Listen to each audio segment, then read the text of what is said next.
Welcome to Meet the Candidate, and my guest for this session is Shaun Stanfield. He is a candidate for Spokane Valley City Council, position 6. Welcome. Pleasure to meet you. Thank you for having me here. Welcome, Shaun. Just a basic get acquainted, where did you grow up? I've kind of been all over. I lived in Silver Valley for a while, Wallace, Mullen, Kellogg.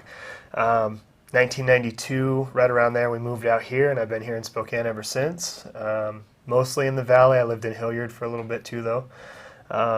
So yeah, I'm pretty familiar with the area. Okay. Where did you go to school?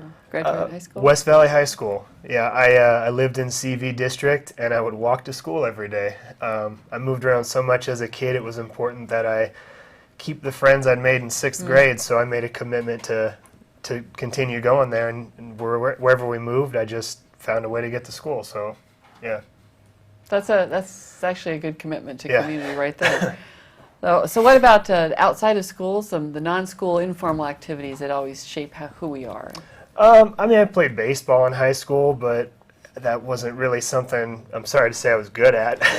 It's just something for fun. But I do find that I like to stay busy. So, I do woodworking. I really enjoy drawing. Recently, I've taken up drawing with alcohol-based markers called Copic pens. A couple years ago, I designed and built a board game. It was just important that I try to do something. I had this idea. I had to learn how to 3D print, how to manufacture cards, stickers, like the whole gambit when it comes to a board game. But it took me 2 years, and I finished it. So I do a lot of different hands-on type stuff. I enjoy baking cakes and decorating them. I just find that staying busy, it shows my kids that you shouldn't give up on things you enjoy. So. Okay. So what kind of formal education did you do after West Valley? Anything? Well, or just good life experience. So after West Valley High School, I went to Eastern Washington. I was there for 5 years, but like many people, there were mistakes that I made, and I ended up going to work for Walmart, and it's been great to me. I have a budding career there. I'm an assistant manager. I've been there since 2005, and honestly, I don't think I could have asked for anything better. Even if I'd gotten the degree, realistically, the path I had chosen may not have led to the financial stability I have right now for my family, and my family is the most important thing to me, so I wouldn't have traded any of the mistakes I made or any of the paths I took for what I have now. Well, we learn from everything. That's why I asked yeah. about the informal education. You learn something from everything along the way. So, what was the first job that really made a difference to you? It was probably my second job, actually. The first job I had was Taco Bell. That was really so I could get a car. But the second job I ever had, I went to work for Old Country Buffet, and it wasn't a glamorous job. But it was hard work. My boss, his name was Dave. Dave was one of probably the most formative people in my life. His commitment to me, watching me learn and grow, helping me understand what it means to have a good work ethic, have good morals. He was just, I didn't have a dad growing up, and I don't want to say filled that role, but he definitely instilled in me values that any father would have. So Dave was instrumental in me learning and growing as an adult, so I'd say that was the most important job I ever had. I hope you had a chance to tell him that, because that would mean a lot to him. Yeah, Dave's a great guy. Oh, yeah, the mentorship of young men is very important for their healthy development. So, is there some place that you've lived or traveled that's influenced you the most, just at home, or have you had a chance to travel? Well, I mean, I've taken trips places. The furthest I've ever gone was Minneapolis, Minnesota, and as ridiculous as it sounds, it was so I could taste a White Castle hamburger. No, my father had that White Castle thing from growing up in New Jersey. I know all about that. But realistically, probably the most important place I've ever been was right here. Wherever I go, as big as Spokane and Spokane Valley are, I constantly run into people that I have met in the past or had some sort of experience with. And from just saying hi to somebody or, working with them side by side, every single person I've ever met has had some sort of impact on how I am today and what I do.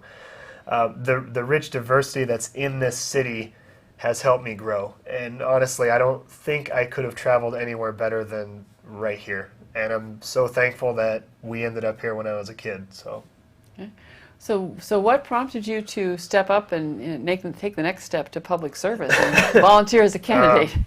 So here's kind of what happened. I have 2 kids. My daughter's 8. Her name's Arjuna. My son is 3. His name is Owen.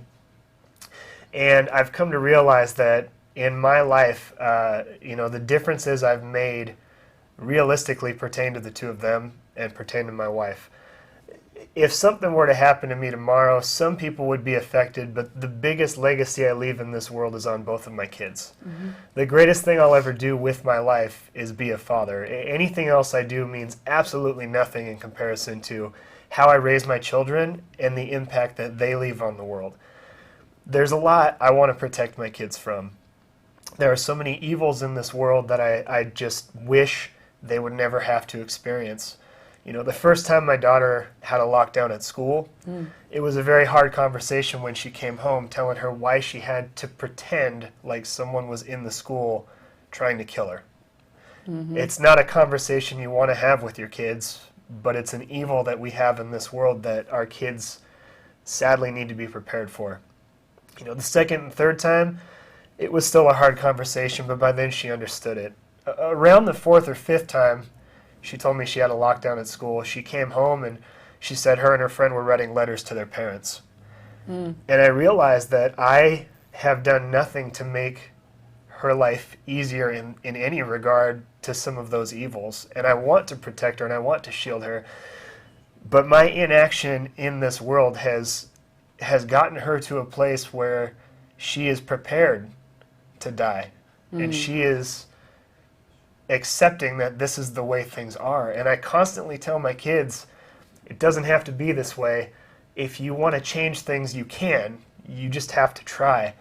But I realized I haven't done anything to try. I mean, it's one thing to tell my kids you can make a difference, you can be the change you want to see. It's another thing entirely to show them what it takes to try, to show them what it takes to change. And so me running for City Council isn't going to fix a lot of those things. It won't fix the lockdown issue.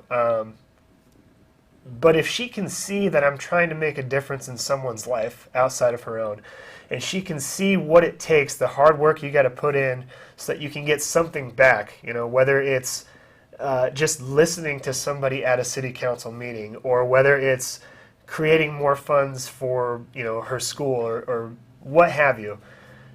If I can show her what it takes to try, I'm leading by example, and maybe she'll do something greater that I couldn't accomplish.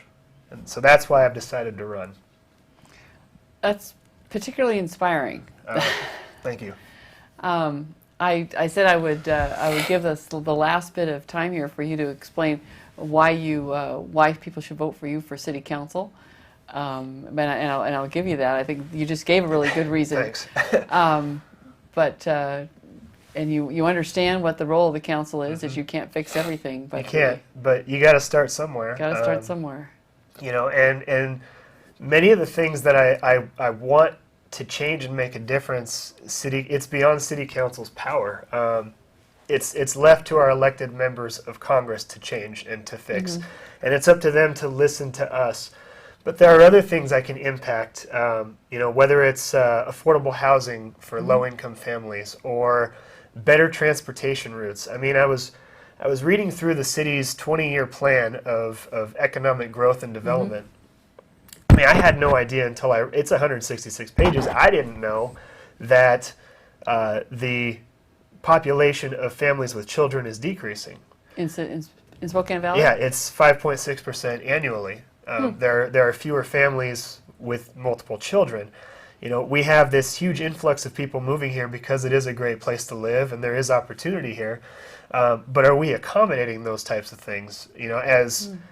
As we get older, we certainly don't get healthier. Healthcare costs increase, but what are we doing, to make housing affordable so that we can accommodate them. Even the elderly, the population's increasing 2% annually, according to their research and data. And even if something like that I can impact and make their lives a little easier, that's just one more thing I can show my kids. You got to start somewhere. You got to start small, and it's not insignificant. It is something that'll make a difference. It is something that will inspire others to change.